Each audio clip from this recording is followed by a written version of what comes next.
And you have heard President Obama threaten over and over that he will use his phone and his pen to bypass Congress. Well, now he has actually done it. In tonight's speech, the president will announce that he is signing an executive order to raise the minimum wage for workers under new federal contractors to $10.10 an hour. House Democratic leader Nancy Pelosi joins us. Nice to see you. Nice to have you back. Pleasure to be here. Nice to have you back. What do you make of the president using his executive power? You're a legislator. Well, I think it's fine. We have been urging him to set the example for raising the minimum wage anywhere it was in his power to do so. Of course, we would prefer to pass legislation to raise the minimum wage for everyone. Over 60% of those getting the minimum wage are women, so we think it's really an important initiative.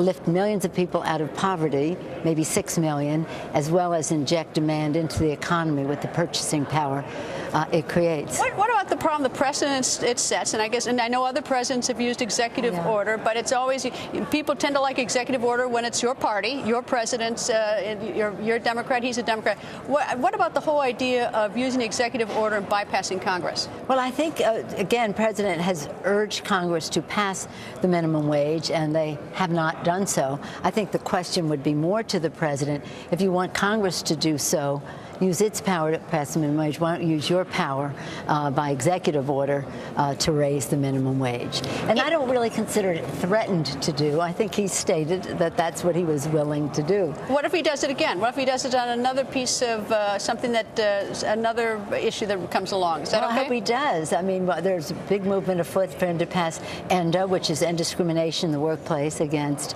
people in the LGBT community. We have it passed in the Senate. We have the votes in the House. We would like it to be brought up. But again, when you have exhausted the legislative remedies, passed the Senate, bipartisan support in the House, we have the votes, the public supports it, then the question is, well, why don't you do something about it where you have the power to do it? Do we need Congress? Are you saying we don't need Congress? No, I mean, because some people would say that, the whole point is that, even though the Congress disagrees, the House and the Senate and the Republicans and Democrats within both chambers, is that that's still the legislative body. At what point does the president overstep? Well, it's a question of overstep. He's only discreetly. He's not raising the minimum wage for the whole country. He's raising the minimum wage for federal contractors. He would only be able to do ENDA for federal contractors. So again, it's a narrow place. It's much better for Congress to act and for it to be the law of the land more generally. But I remind you, the Emancipation Proclamation was an executive order. There are many things that happened over time that would not have ever happened waiting for Congress, but then Congress followed through with, in fact, abolishing slavery. I expect that the president will say tonight, as every other president, except I think probably President Gerald Ford, is the State of the Union is strong. And it always gets an enormous amount of applause. But the American people are sitting out there thinking, well, if the State of the Union is so strong, why can't the Republicans and Democrats work together and get something done? Because from the outside, it looks like you are feuding, unbelievably feuding like the Hatfields and the McCoys, and that nothing will get done. Well, I think that's because there's an element in the Republican Party, and I tell my Republican friends, take back your party, but because the party is being driven by an ideological extreme set within the party that is anti-government. They wanted to shut it down. Anti or limited government? Anti or limited? We don't, any of us want more government than we need. Do you think they want no government? Well, they shut it down.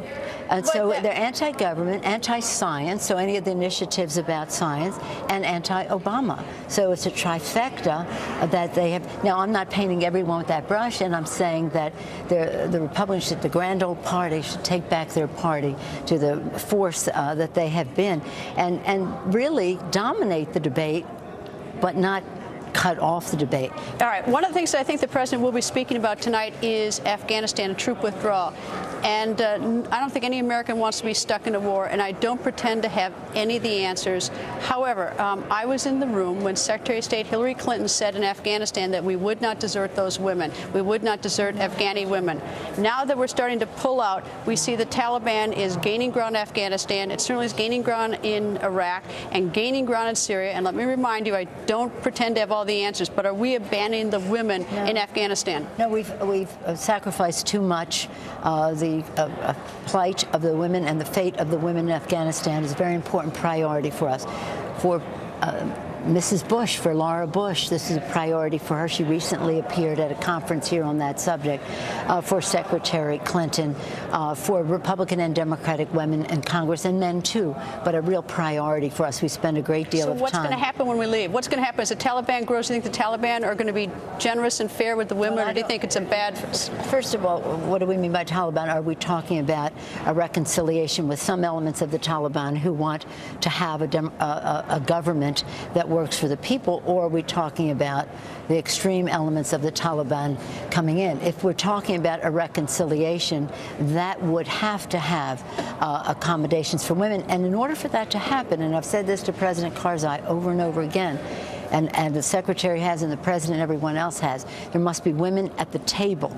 If you expect whatever agreement... Is that happening, though? I mean, I don't see that happening, and I don't see sort of the moderate Taliban. What I see reading the papers and look, I don't live there, so I only rely on what I read, but it looks very grim for the women in Afghanistan as we pull out. Well, they have made tremendous progress while we were there. I visited girls in school and women in the professions. But when we get out. And poor women out in the countryside. And that is a priority for us at every level of economic and societal and governmental. There are women in government as well. And in order for any respect to be held by women for the outcomes in Afghanistan, women have to be at the table. Always nice to see you. Enjoy the evening. Nice to see you. My pleasure.